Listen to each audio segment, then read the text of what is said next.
தமிழ்நாட்டுல இன்னைக்கு டேட்டுக்கு எலக்ஷன் நடந்துச்சு அப்படின்னா, யாரு ஆட்சி அமைப்பா? யாரு சிஎம் ஆவா? எந்த கட்சிகளுடைய கூட்டணி வந்து ஆட்சி அமைக்கும் அப்படிங்கிற கருத்து கணிப்புகள இந்தியா டுடே நாட்டினுடைய மிகப்பெரிய ஒரு நியூஸ் ஏஜென்சி அவங்களும் சி வோட்டரும் இணைந்து அவங்களுடைய மேகசின் அதாவது மூட் ஆஃப் த நேஷன் அப்படிங்கக்கூடிய ஒரு மேகசின்காக வந்து எடுத்திருக்காங்க. இந்த ரிப்போர்ட் சர்வே அப்படிங்கிறது வருஷத்துக்கு 2 வாட்டி எடுப்பாங்க. ஒன்னு பிப்ரவரி மந்த், இன்னொன்னு ஆகஸ்ட். ஸோ இந்த ரிப்போர்ட் இப்ப ரீசென்ட்டா இது செப்டம்பர் மாசம் அப்படிங்கிறதுனால இப்ப ரீசென்ட்டா வந்து இந்த ஆகஸ்டோட ரிப்போர்ட் தான் வந்து நம்ம பார்க்க போறோம். ஸோ இப்போதைக்கு இவங்க எத கருத்து கணிப்பு வந்து எதை அடிப்படையா எடுத்திருக்காங்க அப்படின்னா, லோக்சபா எலக்ஷன் அப்படிங்கிறத வச்சு தான் எடுத்திருக்காங்க. அதோட சேம் டைம் இப்ப இன்னும் ஒரு 6 மாசத்துல வந்து எலக்ஷன் வரப்போகுது இல்லைங்களா? சட்டமன்ற தேர்தல் 2026. அதையும் பேஸ் பண்ணி 2ஓட ஒப்பீனியன் மக்கள் மனதுல என்ன இருக்கு அப்படிங்கிறத ஒரு கருத்தா வந்து எடுத்திருக்கிறாங்க. ரிப்போர்ட்டா வந்து விட்டிருக்காங்க. இது வந்து எப்பவுமே வந்து பார்த்தோம் அப்படின்னா, அடிக்கடி வந்து எடுக்கிறது தான். இது ஒரு எதன் அடிப்படையிலனா சிஎம் அதாவது டாப் 10 சிஎம் யாரு? மாநிலங்கள்ல இருக்கக்கூடிய சிஎம் உடைய அந்த ஒரு மாஸ் என்ன? இதெல்லாம் வந்து அவங்களுக்கு பப்ளிக் மத்தியில என்ன ஒப்பீனியனா இருக்கு? இதெல்லாம் வந்து எடுப்பாங்க. சரி, இப்ப நம்ம தமிழ்நாட்டுக்கு வருவோம். தமிழ்நாடு பார்த்தோம் அப்படின்னா, லாஸ்ட் லோக்சபா எலக்ஷன்ல டிஎம்கே உடைய அந்த இந்தியா அலையன்ஸ் அவங்க தான் வந்து 39 அவுட் ஆஃப் 39 ஒட்டுமொத்தமா வின் பண்ணாங்க. ஒரு பெரிய ஒரு ரெக்கார்ட வந்து வச்சிருக்காங்க.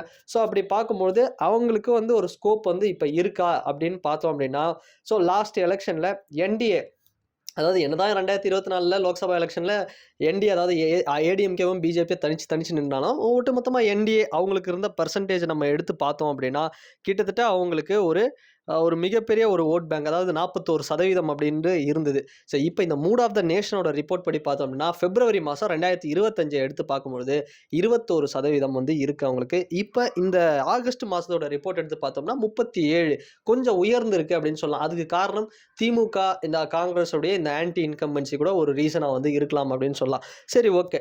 இந்தியாவோட அலையன்ஸுக்கு எவ்வளோப்பா இருக்கு? இந்தியா கூட்டணி அதாவது காங்கிரஸ், திமுக இவங்களுக்கு தமிழ்நாட்டில் எந்த அளவுக்கு மாசு இருக்கு? 2024 நம்ம சொல்லவே தேவையில்ல. லோக்சபா எலெக்ஷன்ல சும்மா வச்சு அவங்க தான் வந்து பெரிய ஒரு ரெக்கார்டை கிரியேட் பண்ணாங்க. ஸோ 47% வாங்கியிருந்தாங்க அப்போ. பட் இப்போ பிப்ரவரியில் என்ன ஆச்சு அப்படின்னா 52% கொஞ்சம் ஏறி இருந்தது. அதாவது 2025ல. அதுக்கப்புறம் ஆகஸ்டோட ரிப்போர்ட் இப்போ எடுத்து பார்க்கும்போது 52லேருந்து ஒரு 4% கம்மியாகி 48% வந்திருக்கு. ஸோ ஆகஸ்ட் 2025 படி பார்த்தா இந்தியாவுடைய கூட்டணி அதாவது இந்தியா அலையன்ஸ்க்கு 48% தான் வந்து வாக்கு அந்த பப்ளிக் மத்தியில் அந்த ஒப்பீனியன் அப்படிங்கிறது வந்து இருக்கு. 48% கொஞ்சம் குறைஞ்சிருக்கு அப்படின்னு சொல்லலாம். அதுக்கு காரணம் மற்றவைகள். இப்ப விஜய் அவர்களுடைய வருகை அப்படிங்கிறது அவருடைய ஓட் பெர்சன்டேஜ் என்ன அப்படிங்கிறது பெருசா தெரியாதுன்னாலும், அவருடைய வருகை அப்படிங்கிறது ஏதோ ஒரு வகையில இவங்களுக்கெல்லாம் ஒரு தாக்கத்தை ஏற்படுத்தியிருக்கு அப்படின்னு கூட வந்து நம்ம எடுத்துக்கலாம். ஸோ அதர்ஸ் மற்றவைகள் லோக்சபா எலக்ஷன்ல ஒரு 12% வாங்குனாங்க. பிப்ரவரியில வந்து பார்த்தோம்னா 7%. இப்ப ஆகஸ்ட்ல 15 அதாவது இருக்கு. இதுவரைக்கும் இல்லாத அளவுக்கு ஒரு மிகப்பெரிய அளவுல வந்து அதர்ஸ் மற்றவைகளுக்கு வந்து ஒரு பெரிய லெவல்ல வந்து வந்திருக்கு அப்படின்னே சொல்லலாம். சரிங்க. இப்ப சீட் ஷேரிங் அத பத்தி நம்ம பார்த்தோம் அப்படின்னா, லோக்சபா எலக்ஷன்ல பொறுத்தவரைக்கும் ஒரு 39 தொகுதிகள் மொத்தம்.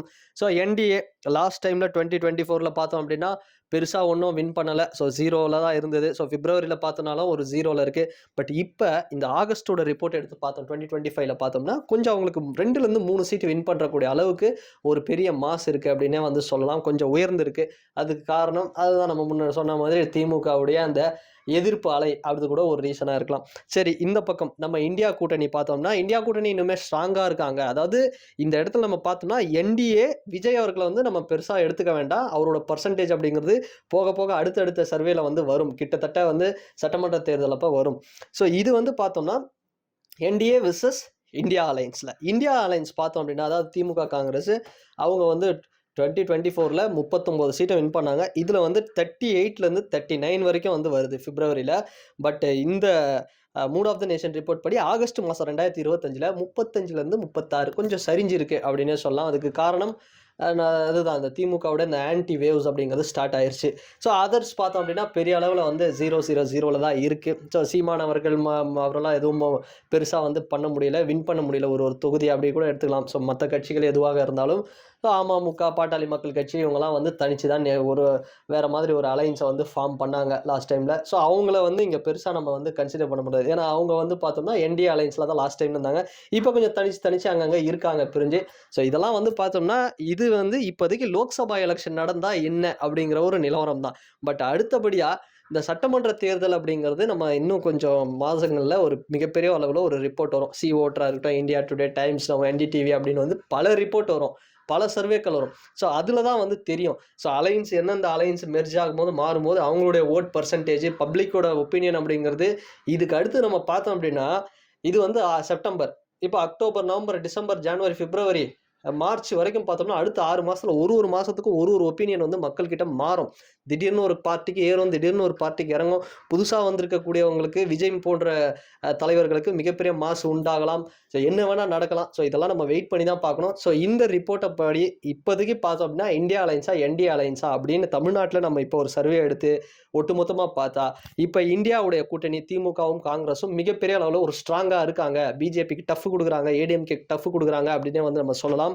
அண்ட் இந்த வீடியோ பத்தின உங்களுடைய கருத்துக்கள் என்ன அப்படிங்கிறத மறக்காம இந்த கமெண்ட் செக்ஷன்ல மறக்காம பதிவிடுங்க. அண்ட் வேற ஒரு வீடியோல வேற ஒரு கான்டென்ட்ல நான் உங்கள பார்க்குறேன். பாய்.